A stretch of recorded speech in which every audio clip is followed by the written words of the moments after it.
4 maneiras de morrer nos seus pecados. Mas podia também ser 4 maneiras de perecer eternamente. Ou podia também ser 4 maneiras de perder o céu. Ou 4 maneiras de ir para o inferno. Então, cada capítulo, cada tema é mais drástico. Às vezes uma mensagem vem pelo modo contrário. Então, eu já preguei uma certa vez, e essa mensagem não era minha, 10 maneiras de levar o seu filho para o inferno. Obviamente, os conselhos eram o contrário. Então, essa mensagem tem esse tom, tá bom? São conselhos que eu estou dando, mas na verdade você sabe que eu não quero que você faça isso. Mas como forma de advertência, eu lhe estou falando sobre isso. Ou seja, essas 4 pontos, ou 4 conselhos, ou 4 modos, ou 4 maneiras, se alguém, pelo menos em um desses, se mantiver, pelo menos se em um desses a pessoa tomar essa postura ou essa atitude, certamente essa pessoa vai perder o céu ou vai perecer em seus pecados. Muito bem, quando nós lemos um parágrafo, nós devemos estar atentos quando um tópico ou uma frase ou uma expressão se repete. E há um termo ou uma frase que se repete da boca do próprio Jesus. No versículo 21, a palavra ou a frase é vós morrereis em vossos pecados, mas perecereis no vosso pecado. E essa frase se repete mais uma vez ou 2 vezes no versículo 24. Atente comigo lá. Por isso eu vos disse que morrereis nos vossos pecados. Porque se não crerdes que eu sou, morrereis em vossos pecados. Então, quando nós lemos um texto como esse, uma perícope como essa, e percebemos que uma frase é como quem repetida, martelada, certamente é por ali que a gente deve compreender o escopo do ensino. Esta expressão, portanto, morrer no seu pecado, é chave, porque é sobre isso que Jesus está tratando com os judeus ou com os fariseus e escribas aqui. Esse tom, morrer no seu pecado, que no versículo 21 é no singular, mas no versículo 24 já é morrer nos seus pecados, no plural, tem muito que nos ensinar, tem muito que nos advertir. Ninguém será condenado na vida pelo pecado de outrem. Não. Quando o homem estiver diante do Senhor e for julgado pelos seus pecados, é por seus pecados que ele vai ser condenado. Então ninguém será julgado ou condenado pelo pecado alheio. A alma que pecar, essa morrerá. Em Romanos 1, Deus se revela a toda criatura. E ao revelar-se a todos os homens, segundo Paulo, torna todos os homens indesculpáveis. Mesmo aqueles que não têm as Escrituras. Eles são indesculpáveis. Porque em Romanos 2 vai dizer que o homem tem a lei gravada em seus corações. E ela lhe acusa a consciência. Mesmo sem lei, ele peca contra o Senhor. Portanto, não há nenhum justo. Todos são culpados.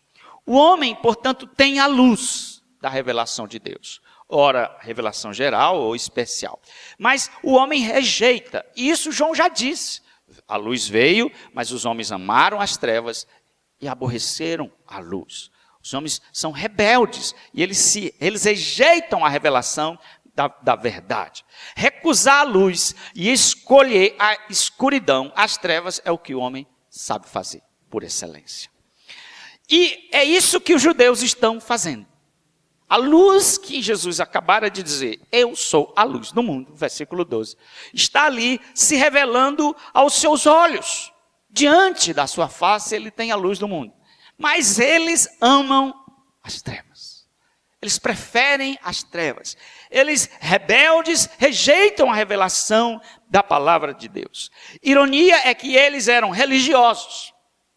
Ou seja, não se está falando aqui de pessoas pagãs, pessoas que tinham até um conhecimento do Antigo Testamento, da Torá. Mas Jesus diz a esses religiosos, vocês morrerão em seus pecados. Vocês perecerão. Vocês serão condenados eternamente. Vocês perderão o céu. Jesus adverte claramente o risco e o perigo que aqueles religiosos estavam passando. Vocês perecerão eternamente. Como é que se perece eternamente? Como é que se perde o céu? Ou como, volta aí, irmão, como é que você morre em seus pecados? O irmão Ricardo já adiantou a primeira maneira. Bora lá.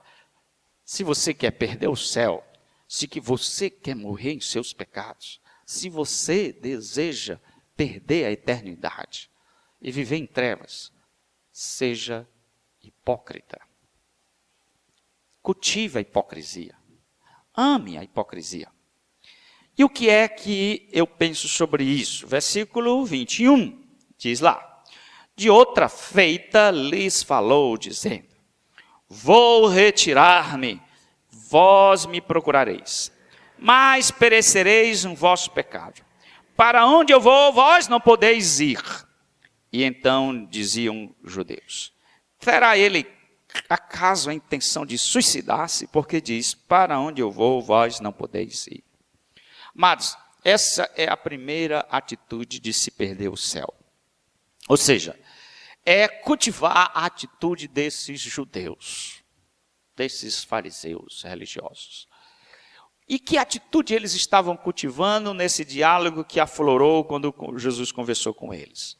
Essa atitude. Eles achavam, ou se consideravam, ou viam-se a si mesmos justos. Eles tinham uma visão de si mesmo altamente positiva de si mesmo. Quando eles olhavam para si, diante de sua justiça própria, diante do que eles são, eles tinham uma visão elevada, exacerbada, alta e, obviamente, enganosa. E é esse ponto que eu quero desenvolver. Pronto. Se você quer perder o céu, se você quer perecer, olhe para você e diga assim: eu sou bom, eu sou muito bom, eu não faço mal a ninguém. Olhe, se você vê, e Deus um dia vai ver, as minhas obras, como eu sou bom, então Deus vai ficar tão feliz com as minhas obras, que vai jogar as minhas obras num lado da balança, e no outro os meus pecados. Você vai ver.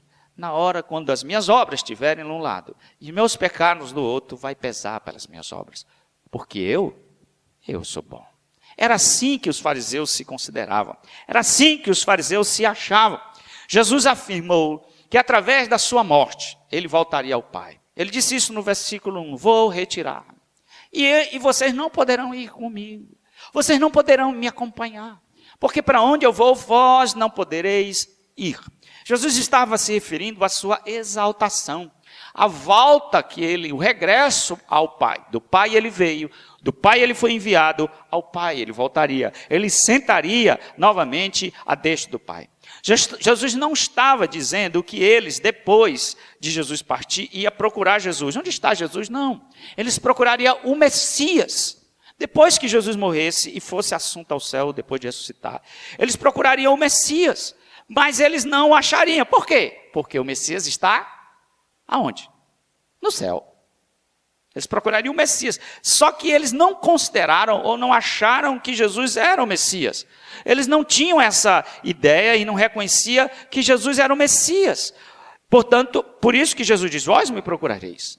Mas vocês não poderiam ou não vão me achar.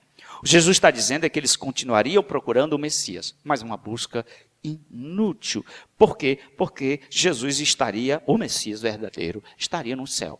E lá, eles não poderiam ir. Por quê? Por que eles não poderiam ir para o céu? Por que eles não poderiam encontrar o Messias na glória? Por que seria vetado a porta da eternidade para eles? Vocês não poderão ir para lá. Vocês vão perecer nos seus pecados. Por quê? Porque aqueles homens perderiam o céu. Versículo 22 nos dá as respostas. Jesus diz bem claro.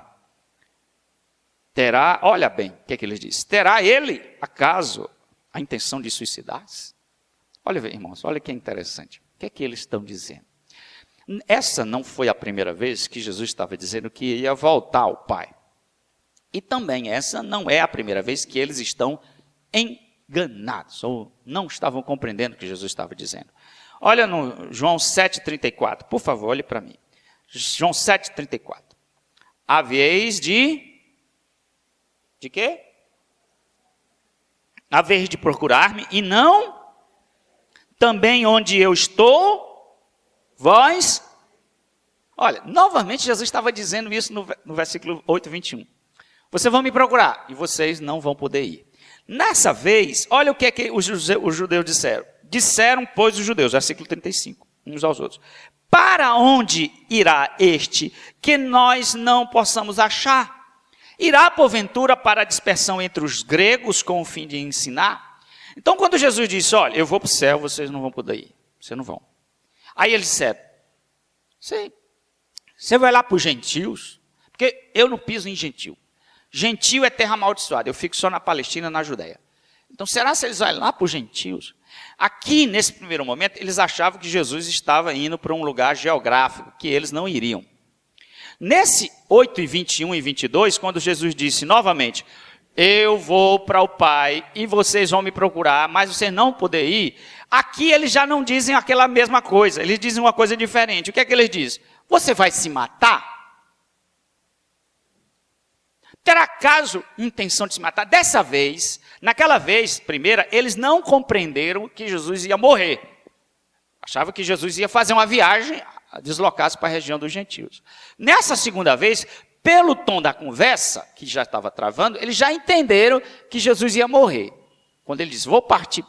Então eles já entenderam que era morrer. Só que eles compreenderam que a maneira que Jesus ia ao Pai, ou ia morrer, era por meio de um suicídio.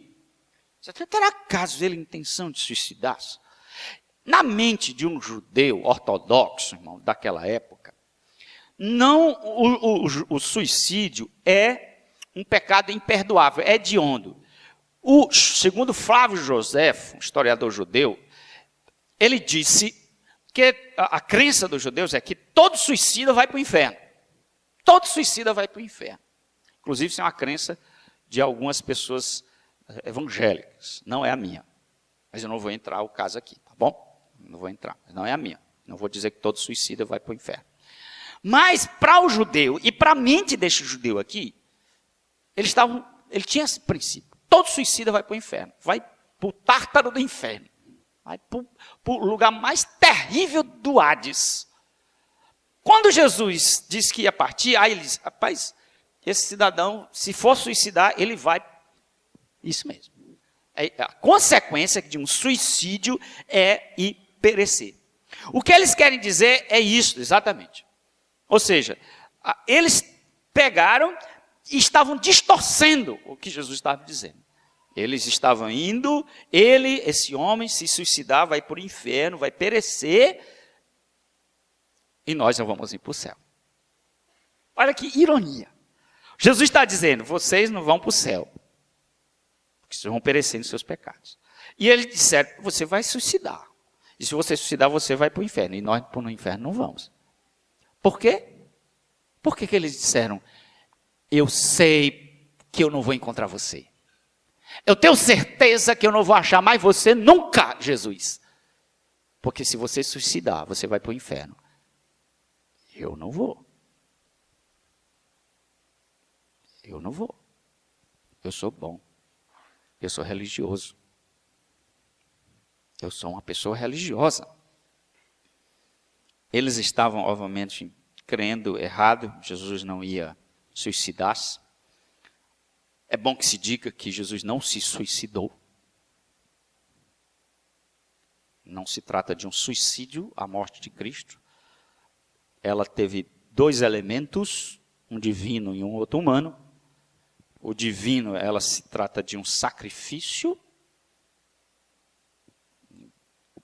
Cristo foi oferecido em sacrifício pelos nossos pecados. Ele se entregou em sacrifício por nossos pecados. E, do ponto de vista humano, ele foi assassinado. Mataram Jesus. Pedro vai dizer assim, vós o mataste, o autor da vida. O Pai, na eternidade, predeterminou que o Filho fosse morto. Então é uma obra divina e é humana. Então não é um suicídio, é um sacrifício predeterminado e executado pelas mãos dos próprios judeus. Então, aqui está um ponto que eu quero frisar antes de passar para o segundo elemento. Por que que eu digo, então, que os judeus estavam sentenciando ir ao inferno, perecer ou perder o céu? Porque eles olhavam para si e tinham a perfeita ideia, a enganosa e terrível ideia, de que se morresse, e se caso viesse a morrer, certamente eles não iriam ao inferno. Eles não iam perecer. Por que que eles têm essa confiança? Por que que eles têm essa falsa segurança? Obviamente, amados, porque eles se veem bons, eles se veem éticos, eles se veem religiosos, eles se veem pessoas com boas obras. Então, se um homem não admitir que suas obras, sua religiosidade, sua moralidade, sua ética não lhe salva, vai perecer. Se você não admitir a sua incapacidade, se você não admitir sua falência, se você não admitir que o pecado é tão terrível na sua vida, que você não pode fazer nada para ser salvo. Nada. A única maneira de limpar o seu pecado é o sangue de Cristo, se você não tiver essa consciência, mas se você tiver essa visão enganosa, hipócrita, de que você é bom, de que você merece o céu, de que você não matou, não roubou, não fez nada, de que você é gente boa, de que você, rapaz, compare aí, me compare, irmão, com os políticos, me compare, por favor, com um bandido. Você acha que eu? Não, eu sou bom, eu não tenho nenhum problema, não há nada em mim que me sentencie à morte. Então, se você pensa assim, eu queria lhe dizer, você vai perecer no seu pecado. Olhe para si mesmo, não veja-se como um pecador. E essa atitude trará sobre você terríveis consequências. Confie em suas obras, confie em sua justiça, confie em sua moralidade, confie em sua religiosidade. E você vai morrer em seu pecado. Segunda maneira, há uma segunda maneira de garantir às pessoas que elas perecerão. Seja mundano. Versículo 23. E prosseguiu Jesus: vós sois cá de baixo, eu sou lá, vós sois deste, e deste mundo não sou. Versículo 22, amados, 23, parece nos fazer dar uma explicação do que está acontecendo no versículos 21 e 22. No versículo 23, Jesus explica porque da dificuldade dos judeus estar entendendo essa ideia de Jesus voltar ao Pai. Há um bloqueio, uma dificuldade na mente destes judeus, de que eles não conseguem captar as palavras de Jesus, que toda vez que Jesus diz, eles compreendem errado, distorcem as palavras, não conseguem captar o significado, o entendimento correto do que Jesus estava dizendo. E o versículo 23 parece que nos explica, parece não, eu tenho certeza, na minha interpretação, eu tenho certeza que o versículo 23 explica o que está acontecendo. Jesus disse: você sabe por que vocês não estão me compreendendo? Você sabe por que vocês não conseguem compreender o Messias? Porque tem um problema aqui terrível. Eu sou de cima, vocês são de baixo. Vocês são desse mundo, e deste mundo eu não sou. O que é que Jesus está dizendo aqui? Primeiro, Jesus não está falando de questão geográfica. Muita gente acha que o céu é em cima e cá de baixo seria o inferno, ou a terra. Geograficamente isso não existe, né? O céu, a gente chama, né? O céu está lá em cima, porque essa é a ideia de altura. O céu é uma dimensão. Jesus não está falando aqui da polaridade geográfica, céu em cima, terra embaixo. Nem também está falando de material e espiritual. Dualismo também não. O que Jesus está falando? Jesus está falando, olha bem, olha que interessante, isso aqui é bom, é importante. Jesus está falando que existe no mundo dois sistemas. Eu vou usar uma palavra um tanto rebuscada, mas vocês vão entender. Duas cosmovisões. Duas maneiras, duas percepções da vida, duas maneiras de ver a vida. Dois sistemas de vida. E aqui João fala de que esses dois sistemas estão em oposição. Dois modos de pensar, dois meios de pensar, duas esferas, uma onde Deus opera e outra onde está em estado de rebeldia, que João chama de mundo. Um leitor de João, do Evangelho de João, vai perceber que essa palavra mundo é uma palavra-chave em João. E tem muitas vezes significados diferentes. Às vezes mundo é o planeta Terra. Às vezes mundo são os judeus. Mas na maioria das vezes, a palavra mundo diz respeito a um sistema de visão, um sistema de valores, um sistema ético, comportamental de valores que odeia Deus, que é rebelde.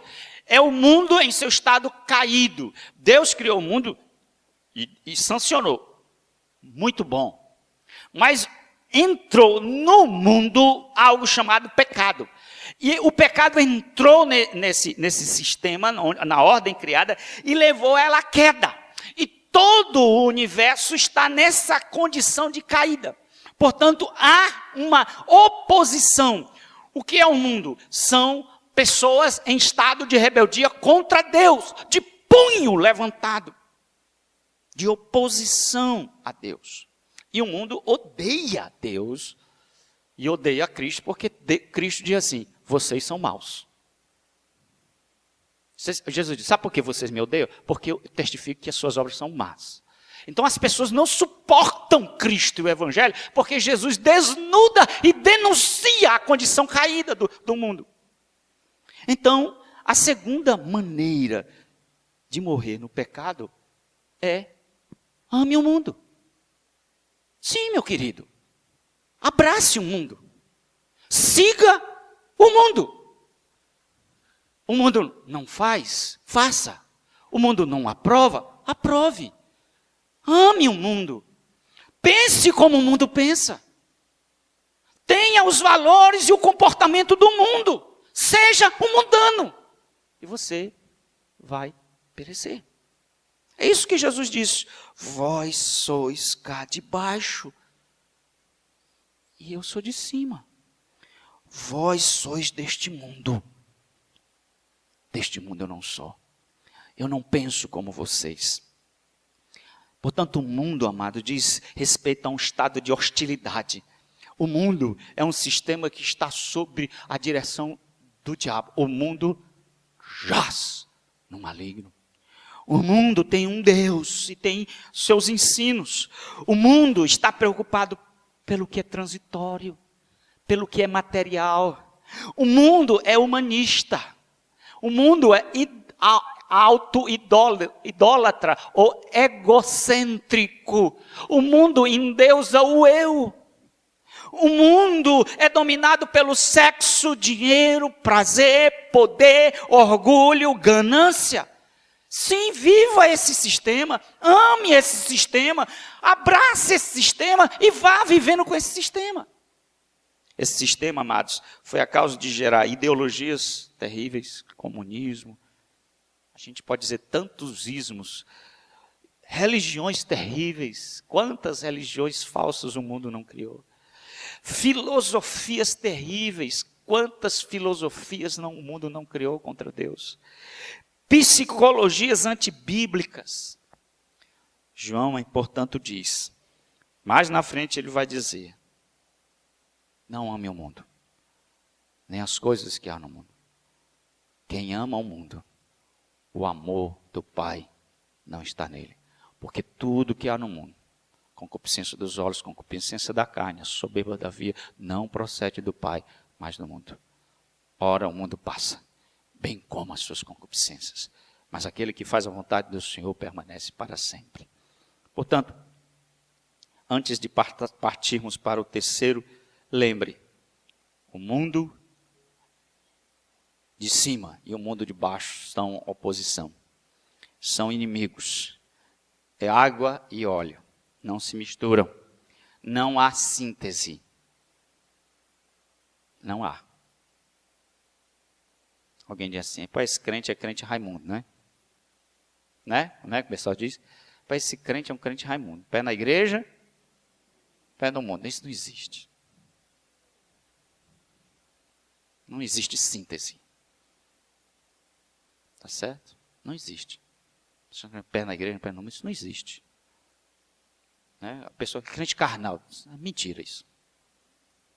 Isso é tentativa picareta de anuísse ao pecado. Não é. Jesus disse, mundo é assim. E eu sou assim. São duas coisas em oposição. Não sujeite-se aos valores. Odeie o mundo. Odeie, tenha nojo do mundo. E olha aqui, bem, presta atenção, não estou falando material, de carro, de propriedade, de dinheiro. Eu estou falando de valores, pensamentos, ideologia, cosmovisão. Vamos passar para frente. Há uma terceira maneira de você perecer. Está no versículo 24. Por isso eu vos disse que morrereis no vosso pecado. Porque se não credes que eu sou, morrereis nos vossos. Seja descrente. Pronto. Você quer perecer, perder o céu. Seja descrente. É o que Jesus está dizendo no versículo 24. A única maneira da pessoa salvar-se, a única, Jesus vai dizer, só existe uma maneira de você salvar-se. Só existe uma maneira de você não perder-se eternamente. É crendo que eu sou. Está bem claro no versículo 24. Por isso eu vos digo que morrereis nos vossos pecados. Porque se é condicional. Não credes que eu sou. Então, se você não crê que eu sou, logo você é um descrente. Se você não crê em Cristo, você é um descrente. É isso que Jesus está dizendo. Por isso você vai morrer no seu vosso pecado. A única maneira, portanto, de se salvar é crer em Cristo. João tem dito isto desde página por página. É o objetivo do livro de João. João 20, 31. Estas coisas vos escrevi a fim de crerdes. Crerdes. Portanto, esse é o propósito. Ninguém tem que morrer em seu pecado. Basta crer em Cristo. Mas se não crer, vai morrer. Jesus falou da morte no pecado no versículo 21. Aí eu disse lá na introdução que havia uma curiosidade que eu achei curioso. O versículo 21 fala, perecereis no vosso pecado. E o versículo 24 fala, perecereis nos vossos pecados. O versículo 21 está no singular, o versículo 24 está no plural. Uma interpretação que eu achei foi essa. A do versículo 21 fala de um estado de incredulidade, que é a raiz do pecado. Então o pecado tem uma raiz, a incredulidade. E o versículo 24 diz que essa raiz brota e tem muitos pecados. Então a pessoa vai perecer porque é incrédula e esse estado de rebeldia, de incredulidade, produz uma desgraça. Pecado após pecado. O que é que nos leva a ser pecador e a ser uma fábrica de pecado? Nós somos incrédulos. Esse estado de incredulidade gera em nós e faz-nos proliferar em vários pecados. Há uma maneira de escapar desse quadro terrível, dessa morte, dessa sentença terrível. Jesus disse, se crê em mim, não vai perecer. Ele disse isso em João 3,16. Porque Deus amou o mundo de tal maneira que deu seu Filho unigênito para que todo aquele que nele crê não pereça. Versículo 24, amados, tem dois termozinhos-chave. Assim como eu disse que o mundo é uma palavra-chave, dois termos no versículo 4 são chaves. Crê e eu sou. Jesus disse, se você crê que eu sou, não perecerá. A gente precisa entender aqui essas duas coisas. O que é crer? Vamos começar com ela. O que é crer? Olhe para mim, amigo, amado irmão. O que é crer? Crer não é apenas acreditar. Não é apenas acreditar. Não é ato apenas de uma declaração intelectual. Eu acredito. Crer em João é confiar. E é sutil, essa palavra em João é sutil, porque a gente vai ver, no versículo 30, que muitos creram nele. E a gente vai ter que pensar o que houve conversão ali. E eu fico assim, amados, com medo. Sinceramente, olhe para mim aqui, pessoas da igreja. É necessário examinar que tipo de crença você tem. E eu estou falando aqui para os de casa. Porque na leitura de João, João nos deixa entender que há um tipo de crença e há um outro tipo de crença. E que a gente tem que examinar a realidade, a natureza, a profundidade da nossa crença. E eu estou falando algo profundamente sério, amados. Às vezes o crente ou a pessoa que está na igreja não gosta de ser confrontada nisso, mas eu não estou aqui, amados, para ficar bajulando. Eu estou aqui para confrontar a veracidade da fé. Eu quero todo mundo na glória. Então a gente não pode estar dentro da igreja enganado. A gente não pode estar dando uma ideia de que não, eu me batizei, sabe? Eu digo ao povo que eu sou evangélico. Mas eu estou por aí, eu não sei. Isso é um problema sério. E nós precisamos examinar a profundidade do que é crer. Para João, crer é um ato de confiança absoluta, total, plena da alma. Crer, para ter veracidade, precisa de um objeto. Não adianta crer, eu tenho muita fé. Aqui o crer tem um objeto, se crer que eu sou, não é crer. Crer por crer não resolve seu problema coisíssima nenhuma. Eu fico vendo aqueles programas televisivos, quando tem aquelas romarias, aquelas expressões romanas de fé. E o jornalista diz uma barbaridade. Assim, eles são fiéis. Essas pessoas têm muita fé. Como fazendo um elogio. O mundo. Eu já falei neste instante. O mundo pensa assim. E fé em quê? Fé em quem? Para a fé ter validade, ela precisa ter um objeto correto. Não é só fé. A fé precisa do local correto onde se apoia. E aqui vem o objeto. Quando ele diz, credes que eu sou. Essa palavra também é a chave. Domingo passado eu trabalhei de passagem nela. Há 24 expressões no Evangelho de João de eu sou. Mas observa bem. Aqui é um detalhe bem sutil.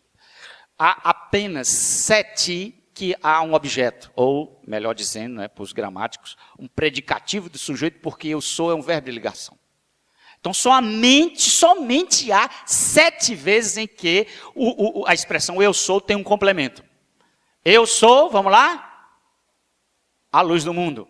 Eu sou a porta. Eu sou o caminho, a verdade e a vida. Eu sou a videira verdadeira. Eu sou o pão da vida. Eu sou a ressurreição e a vida.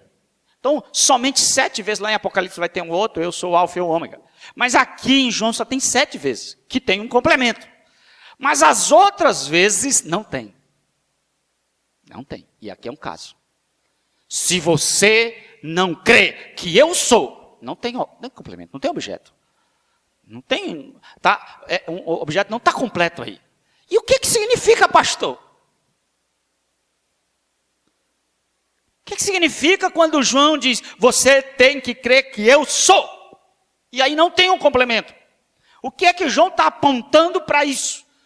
João está falando da divindade de Cristo. Nesse ponto aqui, os judeus veem Jesus falando essa expressão, eu sou, e não dão conta do que Jesus está dizendo e reivindicando ser diante dos olhos daquele judeu. Mas isso não vai ter tempo, não, porque Jesus não vai correr da linha, não vai fugir da linha. No versículo 58, Jesus vai dizer novamente, se vocês não creem que eu sou, aí a ficha cai. Aí os judeus, ele está dizendo que é Deus pega a pedra. É isso que ele está dizendo. E vão apedrejar Jesus. A gente vai ver esse versículo. O que Jesus está dizendo aqui, amado, é que ele é Deus, se você não entregar a mim, a sua vida completamente a mim, confiando em mim, que eu sou o Filho do homem, Filho de Deus, você vai perecer. A menos que você creia que eu sou Deus, que eu sou, e que vocês tenham uma confiança completa e vital em mim, vocês vão perecer. Então, amados, crê que Deus, Cristo é o Deus encarnado. Olha para mim. Que ele viveu sem pecado.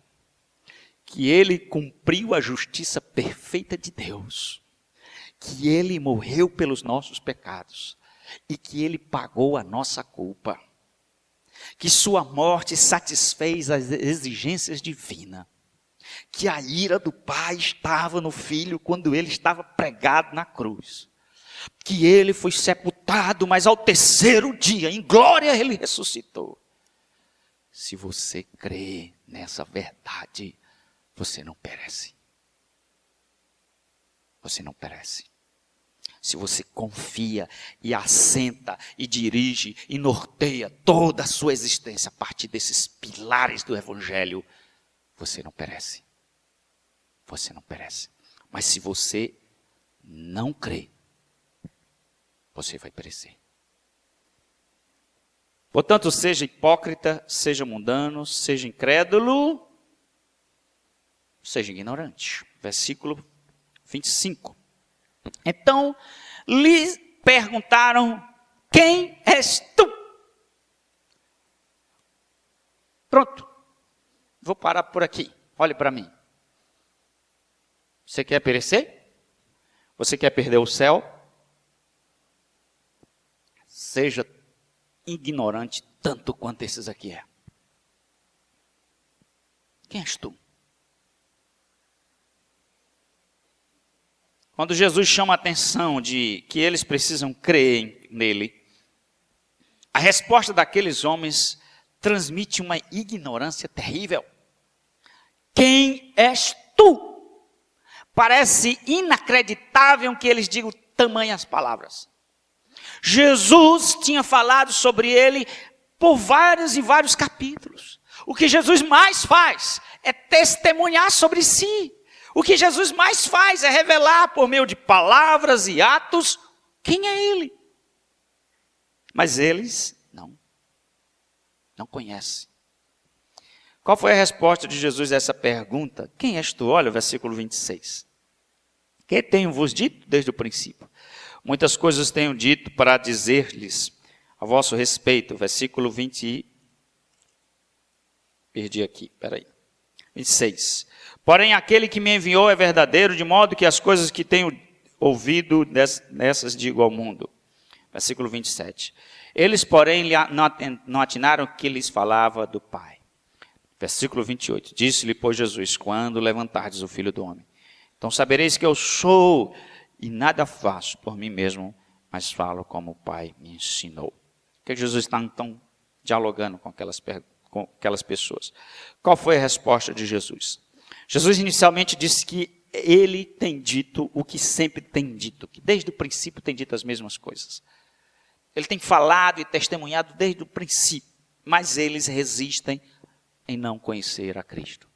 Permanecem sobre ignorância indesculpáveis. Quem és tu? Quem és tu? Quem és tu? Eles deveriam saber quem era Jesus, porque Jesus tem testemunhado insistentemente e dado provas e revelação de si para eles. Eu penso que esta pergunta não é só um ato de ignorância. Se você examinar, será que esse povo é burro mesmo?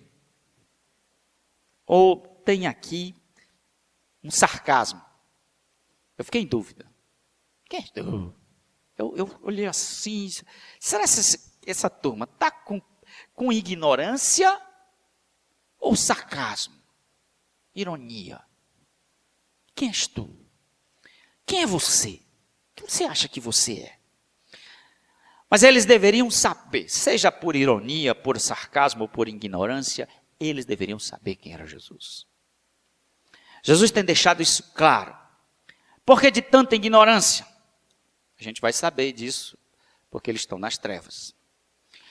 Então, Jesus chega a dizer, na resposta, quem és tu? Jesus vai dizer, olha, eu tenho dito o que eu tenho revelado. Esses 8 capítulos, João vai dizendo quem é Jesus, quem é Jesus, quem é Jesus. Eu sou isso, eu sou aquilo. Jesus vai se desnudando. Olha bem para mim. Mas Jesus diz algo aqui surpreendente. Eu estou me revelando para vocês. Desde o princípio eu tenho dito isso. Eu tenho cada vez mais me mostrado para vocês. Mas vocês não creem. Agora vai acontecer algo na minha vida. Que vocês vão saber quem eu sou. Eu estou caminhando para a revelação plena e total de quem eu sou. Olha no versículo 28. Quando o quê? Levantardes. O que significa levantardes? A gente já viu essa expressão em João 3, João 3, melhor dizendo. Jesus disse isso para Nicodemos. Quando o Filho do Homem for levantado. Fala da cruz. Quando o Filho do Homem for levantado. Ele falou isso em João 3, dando o episódio da serpente. Lembra que eu falei aqui? Aqui novamente essa expressão. Quando levantardes o Filho do Homem.